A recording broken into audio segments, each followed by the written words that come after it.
Who has more impact year one, Troy or Zach Frazier? Who do you think makes the biggest year two leap, JPJ or Keanu Benton? Ooh, I'm gonna let you take this one first. Troy Fautanu or Zach Frazier, biggest impact year one, biggest year two leap, Joey Porter Jr. or Keanu Benton?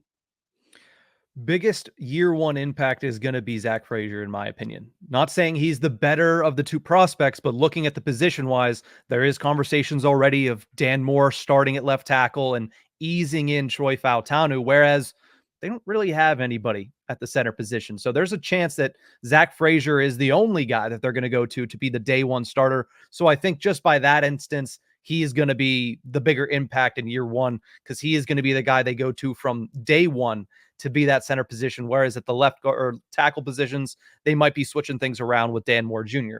And then as far as year two jump, I think probably as far as compared to what they did in year one, I'm going to go Keanu Benton because I think he's going to get many more opportunities. Whereas JPJ by the end of the year was the number one cornerback. I think he's going to continue to improve, but I think the jump from what we saw last year to this year, Keanu Benton's going to get more opportunities. Therefore, it's going to seem like he makes a much bigger jump and is a much bigger part of the Steelers defense. Yeah, so I'm going to agree 100%. I think Zach Frazier, like it's been a long time since the Steelers have had quality center play. I am so excited to see quality center play. I think Zach Frazier makes the immediate impact for this team. I'm also not totally certain that Troy Fautanu is going to start week one yet. I mean, like I'm almost certain he's going to start by the end of the season. I'm not certain he's going to start week one. Zach Frazier is going to start week one. I'd give it a 99.9% chance that happens. When it goes to the second year leap, I think the biggest difference is going to be this. Teams are going to have to game plan against Joey Porter Jr. Keanu Benton is still a little bit of an unknown commodity. There are not a lot of teams that saw what Keanu Benton could do to disrupt their offense last year when everybody saw Joey Porter Jr. take out number one wide receivers left and right. And I think he'll continue to do that, but I think Keanu Benton's going to come in here and really take that year two leap and be a monster for the Pittsburgh Steelers this season. Whereas I think offenses are going to work a lot harder to escape the Joey Porter Jr. situation and maybe either avoid him or find ways to work around his skill sets and his weaknesses to get guys open. So I would say Keanu Benton and Zach Frazier. I agree with both of those 100%. And then Keyshawn, we appreciate you. The Steelers addressed the offensive line and quarterback positions. They drafted a round 2 graded wide receiver. I think we're panicking too quickly. Do you think that people are panicking too quickly about the Pittsburgh Steelers wide receiver position as of right now? I don't think anybody should be panicking about the offense as a whole. I think the offense as a whole is in a really good spot. I think the wide receiver position has a massive question mark because all it takes is one injury to be stranded with a rookie wide receiver, which is not something any Super Bowl contender is going to want to be.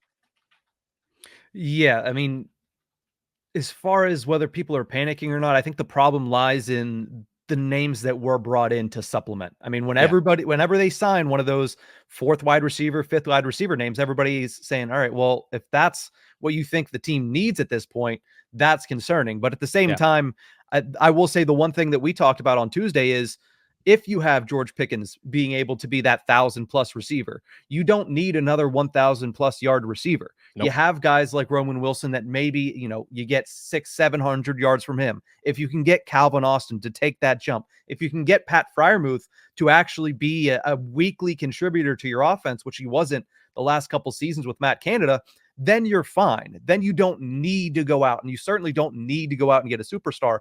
I just feel like you need to get somebody else in that Van Jefferson role. I mean, I don't know if Cordero Patterson is going to be able to even play that, although he's going to be more of a gadget guy used in different ways, more running back 3/wide receiver 4. But I think you need another bona fide X. And that's not saying you need another star. You just need somebody else that's going to be able to get open and create opportunities for other players on the field. And I just don't see Van Jefferson as that. And I certainly don't see Quez Watkins or Scotty Miller or Dez Fitzpatrick is that as well. So I don't think it's a panic at this point. I think the depth is a little worrisome, and I think there's one position that you need an upgrade over, and it shouldn't be hard to upgrade over Van Jefferson. But at this point of the offseason, It's a matter of where you find those type of guys. Yeah, exactly. I think exactly what you said. Like there's the part about creating plays for other people. Like the Steelers, if George Pickens cannot, something happens.